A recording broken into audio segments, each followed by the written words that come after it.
My earliest introduction to social equity as a planner was living through the social unrest of Newark, New Jersey. What that experience said to me is must be something going on that explains why large groups of individuals in my community are so upset. And looking around the nation and looking that only Newark wasn't on fire, but lots of other cities were also on fire in the 60s around various social justice and civil rights issues.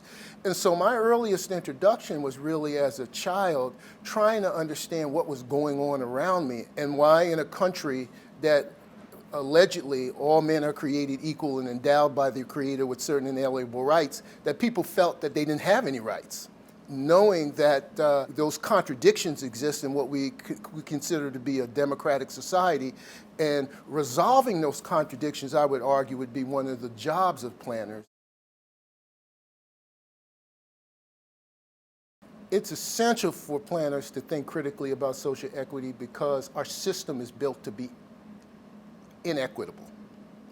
And if you think about the founding of America, you think about the dispossession of Native Americans, you think about slavery, you think about the subordination of women. We have institutions in our democratic society that have emboldened and often reproduced them. And they've, over time, been reproduced in various different institutional contexts, policies, processes, the like.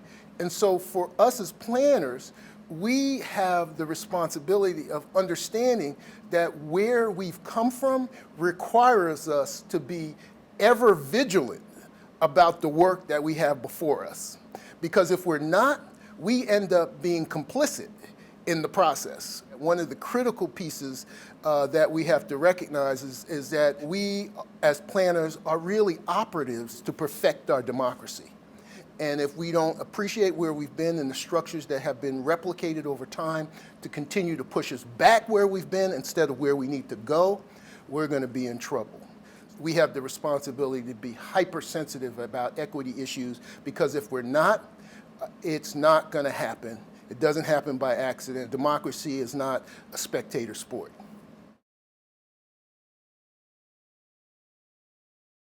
Young planners need to organize themselves because the planning process can be brutal and you should not be in that process alone. So you should be engaged regularly with supportive community members, supportive professionals, others who can work with you to advance some of the initiatives and things that you're interested in supporting for the community.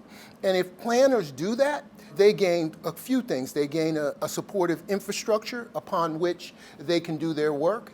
They begin to be more self-reflective about the opportunities that work can create for making change. And finally, they become more effective because they're working across institutions, they're working with individuals to advance that change.